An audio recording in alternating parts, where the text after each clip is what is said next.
Hi, this is Sarah Vaughn from Harley-Davidson, and I am here talking to Karen Davidson, the great-granddaughter of one of the founders. Hi, it's so good to talk to you.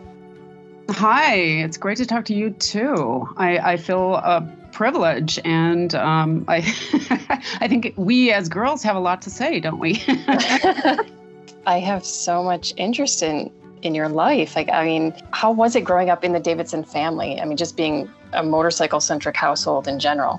Yeah, we had so much fun, and we were a very active family. We were very much involved, of course, in events and a lot of racing. So, and my dad being the notable, iconic industrial designer, and he led the Harley-Davidson styling department for many years and came up with so many iconic bikes.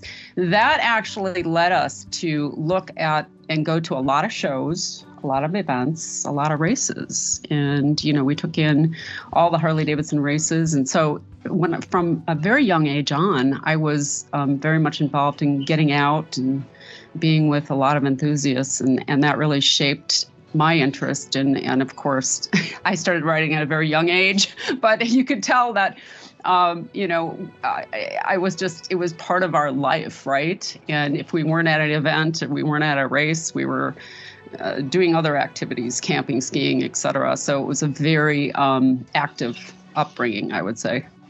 Yeah. So how early would you say you started riding? I was about 9 when my brothers and I got a chance to learn how to ride. And of course, it was a great thrill from the start. It was just amazing. I never let it go. So you got to do, you kind of just rolled along with the brothers and got to do what they were doing. Well, yeah. 2 brothers. So, it was the 3 of us. And of course, my dad taking us for rides when we were super young, when we didn't ride. And so I guess I've been on two wheels for an awfully long time. Like I said, just, if we weren't at an event or riding, we were watching races. And so early on, I think some of my heroes are some of the women that have been involved in racing. And, I can say that I was actually inspired by those women who were brave enough to hit the track and do their professional racing. And I would say that really inspired me to become a real proficient rider. So I would, I think growing up, it was always being around the sport, but then I looked for ways to really be inspired. And I have to say, I found that through racing. I think when I was 10 years old, I told my mom that I wanted to be a racer.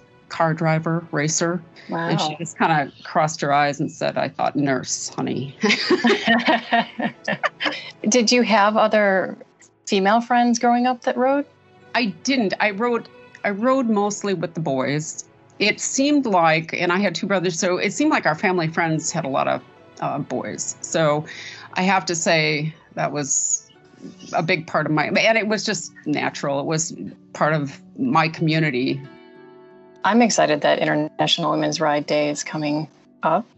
What does having this day as a day mean to you? It makes me reflect and admire all the women I've met over the many years, and how, if I had the chance to have one-on-one, which I always love, if we're at an event, somebody wants to tell me a story, somebody wants to say, riding has changed my life. I love that. And so for me, that day gives me a chance to reflect on the many women that I've met over the years, and just how motorcycling gives back to them. And I've heard amazing stories. I've heard, challenges overcome. I've heard motorcycling inspires me. I'm now writing a book. I'm now doing this. I can say overwhelmingly, motorcycling has changed women's lives. The women that have chosen to embrace the sport of motorcycling, it has changed their lives in amazing ways. I've heard the stories. So it's a chance for me to reflect on the meaningfulness of that. And, I'm always happy to be out with our customers. I think I told you earlier that it's been a part of the Davidson family for a very long time. And I really I respect that again, I have to reflect on the enthusiasm that women have for the sport. I'm sure, you may feel that as well. I think there's huge curiosity. Women riders inspire other women. I just think that, there's this huge role effect with women in riding. I've seen it at these various events, and it wouldn't surprise me if it just someday it's just not talking about it as something so special, but it's just kind of normal that there's as many women in the sport, or it's more natural that there's women in the sport than, wow, women are riding. I mean, women have been with us riding for so many years, right? If you go back to the teens and the 20s, and they've been participants in the sport. And I think, the events certainly speak to how this is just going to keep rolling forward. And again, women encourage other women. My heroes are the women that get out and race and fly airplanes and do all kinds of brave things with various motor-powered vehicles. And so I think, there's a sense of, wow, if she can do that, I can do it. What I think is so amazing today is the way the women motorcycling community has really expanded. And I could say last year I went to Babes Ride Out, and it was just a great experience. I think women are so inspired by other women riders and how many there are today. And I think it just keeps rolling forward with more women getting on the road and inspiring the younger women. And I think there's also, with the younger generations today, there's just this throw caution to the wind. Let's just go for it. Let's not, hesitate. Let's learn how to do this and go for it. And I love that kind of attitude. I love the openness about women riding today, and the openness of them to try new things and just get involved in sports like motorcycling. And it's really inspirational. It is. I agree. I don't know where you are in the family, but I'm the youngest, and I'm the only girl, and I have two brothers. So it was great that my family was similar. Like, I got to do what the boys did, and I grew up wanting to ride and getting to ride off-road vehicles first and all that good stuff. Yeah, I think the time is now for women to do whatever they want. And I love that there's no apprehension. I'm sensing the exact same thing that you are. And I just absolutely love it. I think last year was my first Babes Ride Out, and Babes Ride has been going on for a while. I just didn't have the time. But when I went last year, I was just I just loved the diversity in age range that I saw, and the various bikes, and just like the sharing and the enthusiasm was like off the charts. It was just one of the greatest events I've been to, as far as women and encouragement, empowerment, all that through motorcycling. It was just amazing. Yeah, I've made it to one of those, and yeah, I completely agree. It's such a great place to, and you just come out of it just more self-confident and just energized in general. Yeah, and I find that there's just such an openness to share experiences, road trips, inspire other women to look forward to this event or share like an awesome road trip, this through the mountains, and you got to go to this state, and you got to go, you got to do this highway. And it was an amazing, there was nobody holding back, really.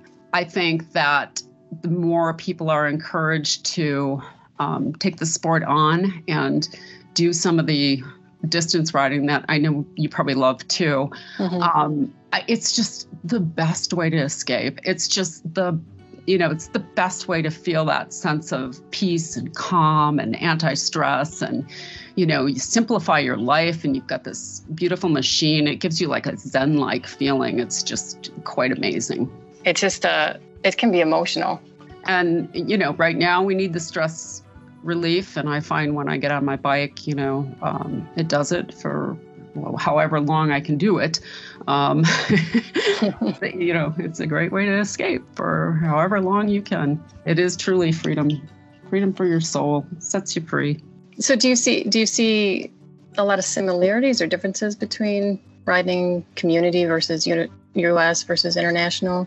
What I've experienced is the community difference is, I would say, in Europe, when I've been with just quite a number of riders, whether it's been an annual hog rally or European Bike Week, the community is made up of, because Europe is Europe, and it's made up of many diverse countries and languages and cultures.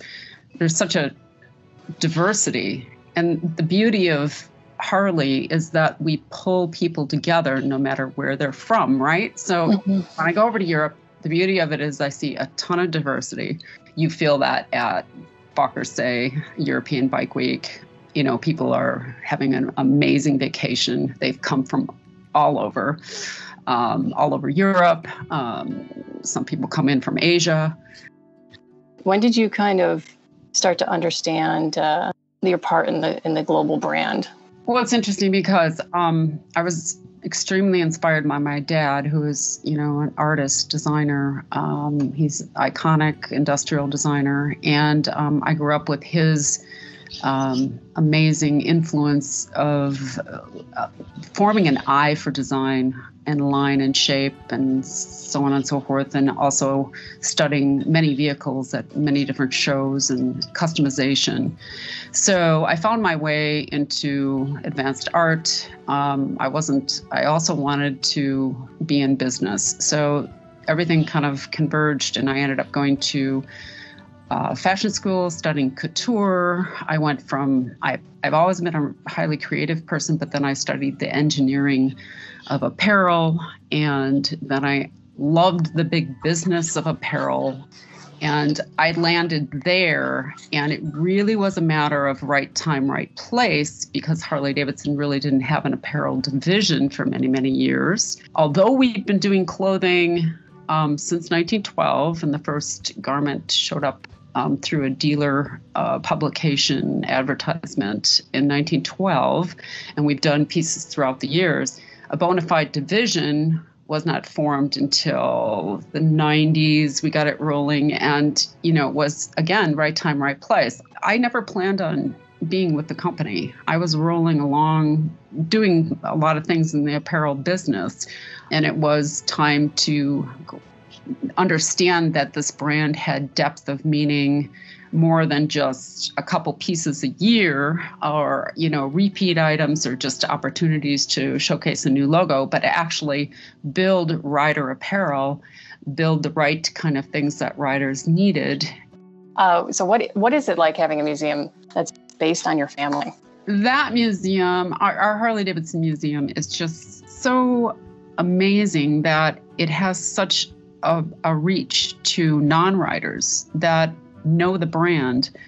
I have such pride for our brand and how it attracts non-riders. That the special nature of that museum is that it surprises people.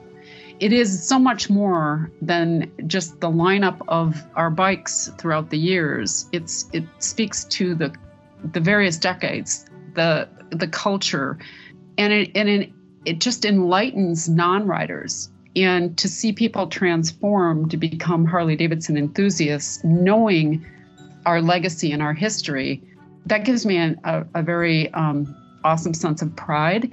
And, I think the museum is just quite amazing. But I think of what it gives to people and how it, inspires, enlightens people, because it's awesome. And what can I say? It's a great place. With Bill and I still being involved in the company, we tend to have a very intuitive sense about certain things that are being discussed, certain opportunities. We having grown up with a lot of events and being close to our riders, we have a real sense of the importance of our riders first, enthusiasts, and what this company means to people that ride as a brand, as a company. and how to look out for that and do the right thing. And that's just, I can say it's intuitive, right? Because it's kind of our life. It's what we've known our entire life. So while you look at business strategies, while we understand that, at least we can add in, maybe this should be, thought of, or we should think of this from our heart, our soul, our connection with people. What would you say some of your favorite roads to travel are? That's a hard one. I can say that I think just out of interest, because I don't live in Europe. When I go over to Europe, and I've got the awesome opportunity to ride the roads in Austria, let's say around Falkersee European Bike Week. I've had some awesome tours around there. I've toured around a little bit of Switzerland, and I think I would have to say around Falkersee, I've had really some nice experiences, although for the 115th anniversary, I was in Prague and I was riding in the city, and what an awesome, awesome city, an awesome European city of just super friendly people and very, very open. And that was, so you can reflect on a great urban type of riding environment, and you can reflect on, awesome mountain roads. It's so diverse. I really have a hard time picking a favorite. And then you talk about Highway 1, and I've ridden up the coast a number of times. I've ridden in Japan. It's hard. Every experience is different, right? But I think I prefer the openness, and I think part of that feeling of truly escaping is really getting into your head how much you can appreciate the landscape and the country, and it takes you really to a different place. And whether it's a mountain, even across the plains to Sturgis, mm-hmm. There's this feeling of, I so appreciate this country and the beauty of it. What would you say for yourself? What does riding do for you personally? For me, it's a way to it really clears the mind. And I can actually, I've got a super creative mind. I can visualize things in 3D. And if I'm trying to solve something or else just invent something, I do that so easily when I ride, because everything moves out of the head, all the worry, all the stress. And then I can just think clearly. It's a very creative outlet for me. That's how it's for me. I mean, you're feeling good. You're feeling like you're just getting into yourself and enjoying the atmosphere and what you're doing and the ride. And it's so much fun. But then for the long journeys, for the long road, if I've got a long road ahead of me, it's head clearing and it's inspiration. And I can think of things that I want to do, and I can think of solutions really easily. So that's how the Zen works for me, of that being, one with your motorcycle. And I have heard it time and time again, it's the best therapy you can ever ask for, right? We hear that so many times, and we just hear that, it's a sport that gives back in so many ways, and it's just good for the soul.